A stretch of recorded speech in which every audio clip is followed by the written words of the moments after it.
Guys, आज भाऊच्या धक्क्यावरती भाऊंनी रुचिताची चांगलीच जिरवलेली आहे. कारण ज्या पद्धतीने या आठवड्यामध्ये रुचिताने शब्द वापरलेले आहेत, असे शब्द बिग बॉसच्या घरामध्ये या अगोदर कधीच वापरले गेलेले नव्हते. त्यामुळे भाऊंनी रुचिताला स्पष्ट सांगितलेले आहे, हा जर बिग बॉसचा शो नसता आणि शिव्यांचा शो असता तर तुम्ही नक्कीच या शोचे विनर ठरला असता. कारण इतके शब्द तुमच्याकडे नवनवीन आहेत, म्हणजे त्या पुढे माणसाला काय बोलावं की नाही हा सुद्धा प्रश्न पडतो. ज्या वेळेस तन्वी आणि दीपाली या दोघी जण प्राजक्ताबद्दल बोलत होत्या, तिथे सुद्धा तुम्हाला पडायचं होतं की टवळे मी नॉमिनेटेड नाही आहे. तर तिथे तुमचा काही संबंध नव्हता, तुमच्याविषयी चर्चाच चालली नव्हती, तरीसुद्धा तुम्हाला मध्ये येऊन पडायचं असतं. राखीसुद्धा तो जो हमाल आहे त्याचं नाव काय असं सरळ विचारत होत्या, तिथे सुद्धा तुम्हाला येऊन तो मुद्दा बनवायचा होता आणि त्यामुळे घरातलं पूर्ण वातावरण तुम्हाला बिघडवून टाकायचं होतं. दुसरी गोष्ट म्हणजे ज्यावेळेस दीपालींनी नाश्ता बनवलेला होता, नाश्ता तो कमी पडला असेल किंवा एखाद्या दुसऱ्या व्यक्तीने जास्त खाल्ला असेल तर तुम्हाला नाश्ता मिळाला नाही म्हणून तुम्ही एवढा दंगा केला. पण ज्यावेळेस तुम्ही दुसऱ्याच दिवशी ते स्टँड काढून घेतले, प्रभूला अंडी शिजवायची होती, त्यावेळेस मात्र तो शांत बसला. किती लोकांनी तुम्हाला स्टँड मागितले पण तुम्ही स्टँड दिले नाहीत आणि नंतर अनुश्रीने समजवल्यावर मग तुम्ही एक स्टँड दिलं. राखीला सुद्धा ज्या पद्धतीचे शब्द तुम्ही वापरलेले आहेत, काय म्हणालात तुम्ही राखीला? तिलाच म्हणालात की या शोची पात्रता नाहीये तुझी, मराठी शो मध्ये येऊच नकोस पात्रता नसेल तर.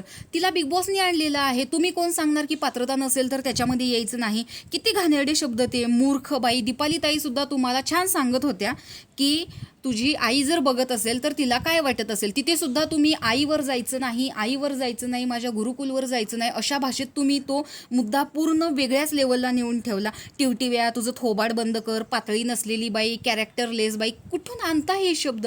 म्हणजे जे शब्द आजपर्यंत आम्ही ऐकलेले सुद्धा नाही आहेत, इतके घाणेरडे शब्द तुम्ही या घरामध्ये यूज करता. बिंडोक असेल, आकलीचा भाग, चिंपट गवळ्या, थोबाड उचक्या, त्यानंतर ते कॅप्टन्सी टास्कमध्ये तुम्ही ज्या पद्धतीने राकेशसोबत बोलत होतात, म्हणजे टास्क मी जे मागच्या वेळेस तुम्हाला म्हणालेलो होतो की तुमचा टोन चुकतो, तुम्ही बोलता बरोबर. या आठवड्यात सुद्धा तुम्ही गेम चांगला खेळला पण तुम्ही बोलून मात्र कायमच घाण करता आणि तुम्हाला शांत राहणं जमणारच नाही आहे, हे आता मला कळलंय. त्यामुळे आतापासून मी ह्या गोष्टीवर बोलणार नाही.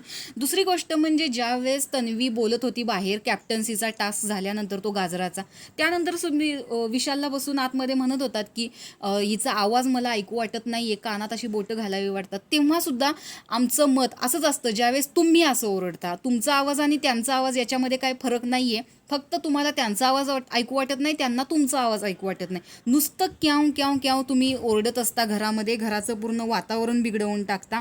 आणखी एक गोष्ट म्हणजे राखीला तुम्ही म्हणालात की चीप आहे, व्हल्गर आहे, राखीची लेवल तुम्ही काढली. चीप, व्हल्गर हे दोन्ही शब्द राखीसाठीच बनलेले आहेत. हे ठरवणारे तुम्ही कोण? तुम्हाला कोणी अधिकार दिला की त्यांच्यासाठी हे दोन शब्द बनलेले आहेत? ही तुमची बोलण्याची पद्धत चुकीची आहे. तुम्हाला एखाद्याने बोललं तर त्यांनी हमाल काढलं तर राग आला, पण तुम्ही दुसऱ्याला चीप, व्हल्गर हे शब्द त्यांच्यासाठीच बनलेले आहेत अशा शब्दामध्ये बोलतात, त्यावेळेस पुढच्या माणसाने काय रिॲक्ट केलं पाहिजे?